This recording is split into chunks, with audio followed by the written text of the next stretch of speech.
بسم الله الرحمن الرحيم الحمد لله والصلاة والسلام على رسول الله وعلى آله وصحبه ومن والاه.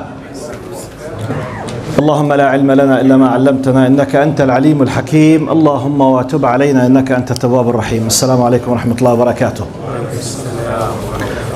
Today's khatira, maybe I'm repeating a story, maybe 10 or 20%. Hear this, but inshallah there is some kind of khair inshallah in this story. It happened with me about 12 years ago. I visited Hong Kong for my 5th time in my life for da'wah. But that visit had some kind of special circumstances. It was my first time in my life that I take all of my family to help me in da'wah, my wife and my daughters and my son. But I had 3 little kids. So it was very humid, very hot, a lot of people.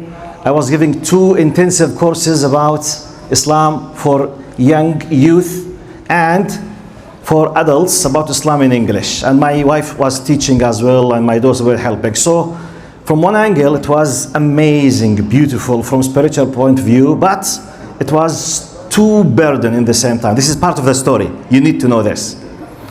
So there's 2 messages in this story. The first one, that one of the groups that I was teaching an introduction about Islam, it was for kids, youth.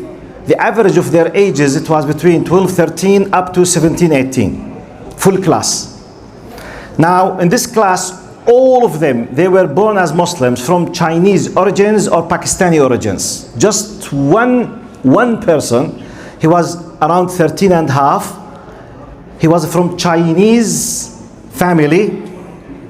He became a Muslim just about 4 months ago, before my reach to Hong Kong. So his Islamic age is 120 days. And he's 13 and a half. I knew that he was reading on the internet about Islam when he was 12. Focus now. At 12 he started reading. Around 13 plus he decided to become a Muslim. He converted to Islam at the beginning of his 14th age. When I reached there, he was a Muslim just 4 months ago. This is number 1 of the story. So one of the days, the first amazing part of the story, that I was teaching on daily basis for a full intensive month, nearly every day, with a lot of other activities. Now, one of the amazing things, all of them in the class, they were born from Muslim families, except him. He came as a convert now, just 13 and a half. Most of the times, the only one who was answering the question when I asked something about Islam, it was this guy. Most of the times. Look, when someone takes something seriously, most of the times, he was the only one who answers. Most of the time, he used to be matching the correct answers most of the time. And sometimes simple questions. For example, I want to start an introduction about the life of Prophet Muhammad ﷺ to highlight something. Just, in the context, I mentioned, who knows what's the first name of the name of his first wife? Just, none knows it except this. Okay, Khadija. Okay, something simple like that. Or a little bit difficult, he was the only one. This is number 1 of the story. Now, the second part of the story. Once, it was because I was having a big burden and a lot of teaching, too high, it's an island. 8 million people in a small island, too condensed, intensive, a lot of humidity, a lot of hot, so you become tired easily. So one of the days, may Allah forgive me, I lost the Fajr prayer because I was so exhausted. You can't imagine how bad my feeling was when this happened to me. Losing that, because when I became a religious person about maybe 40 years ago, one of the criterion that I fixed in the relation between me and Allah subhanahu wa ta'ala to know if I'm on the right track or not, am I able to pray the Fajr in masjid or not? When I miss the Fajr prayer at the masjid, I feel there is a problem. If I miss the whole Fajr, not even at home, there is a disaster. in my criterion. So imagine that I'm traveling there to do da'wah and I miss the Fajr prayer. I just woke up after the sunrise. So my feelings was so bad. I went to the class in the early morning. Once just I started the class, this Chinese Muslim in New Curve, his name is Abdullah, he called himself Abdullah, came to me. Just I want to start with my bad feelings. Imagine now the context. He came to me and he said, Dr. Amjad, I said, what? He said, I want to ask you something. I said, Tfaddal. He said, today I missed the Fajr prayer. He's saying,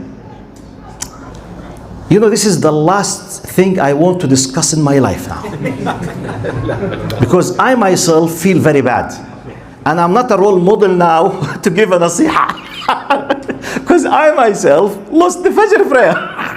Can you imagine how difficult? Because the power, the spiritual power. You see something. I'm completely down. So I'm not able to say anything. So I said, in myself, La hawla wa la quwwata illa billah. Yet I thought he might be asking, he wants to ask about fiqh issue, such as, okay, I missed the Fajr prayer. When shall I do the compensation or the qada? After the sunrise, next day, should I do it in this? This is what I thought. I said, immediately, sometimes you have this kind of psychological trick. You want to convince yourself with something. So you will bring something, you will highlight it just to close the file. I said, Abdullah, don't worry. You can pray it whenever you want. He said, this is not what I am asking about. I said, don't worry, you can pray it. I want to close the file. Okay? I said, you can pray it, don't worry. Khalas, close it. He said, this is not what I'm asking about. Then I said, okay, what is the thing that you are asking about? He said, I feel shy from Allah.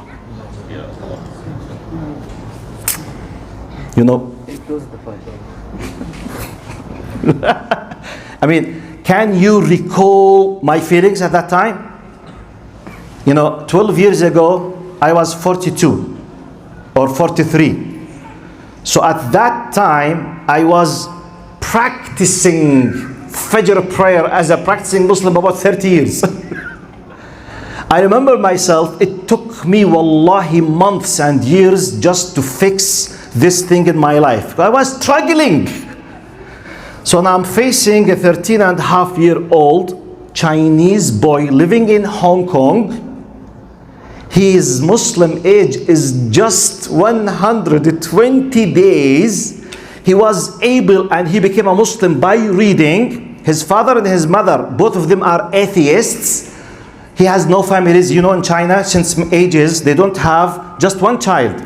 So 3-4 generations, they came without knowing the concept of aunt and uncle, paternal or maternal. They don't have uncles and aunts, no cousins, nothing. It does not exist. Just one. He's living alone with an atheist family, reading in the internet. In 120 days, he was able to develop a relation with Allah. When he missed the Fajr, he was feeling shy. So I asked myself, here comes the points, how it took me to develop a relation with Allah to feel shy when I miss the Fajr. Rather than, apart from the fact, what if I don't pray aslan?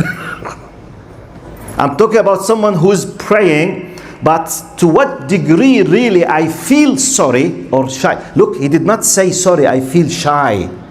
This is a high status, by the way. Feeling shy from Allah subhanahu wa ta'ala is a very high status. He's not taking the things superficially, technically. Khalas, I prayed, yallah, and I'm not scratching, looking to the or working with my mobile or thinking about. No. No one is pushing him. No one has anything on earth to do with him. He's just living by his own. And he was shy from Allah. So, the message that at least I learned, Allah taught me. Now, no one has an excuse.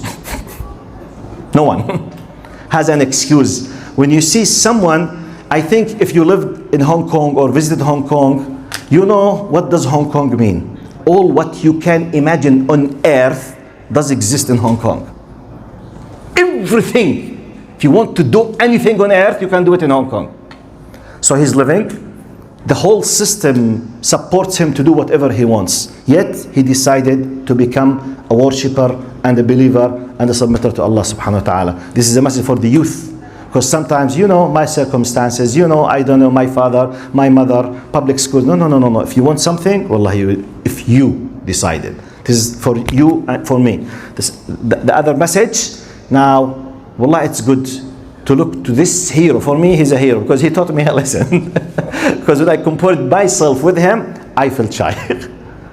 أسأل الله سبحانه وتعالى, inshallah, to help us really to enjoy. We are living now in the last 10 days of Ramadan. Just 3-4 nights, everything's finished.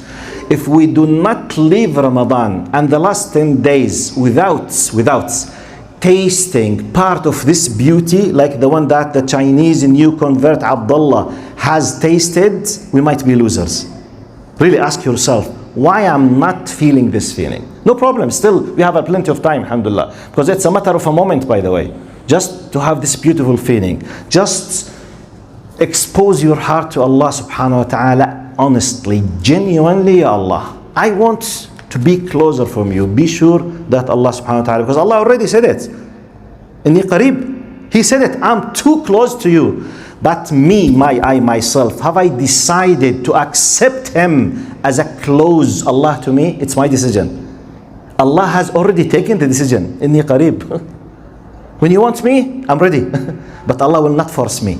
It's me who should decide to open my heart to Allah. Like Abdullah, the Chinese new Muslim convert. أقول قولي هذا واستغفر الله لي ولكم. جزاكم الله خير. May Allah accept all of our deeds. Assalamu alaikum wa rahmatullahi wa barakatuh.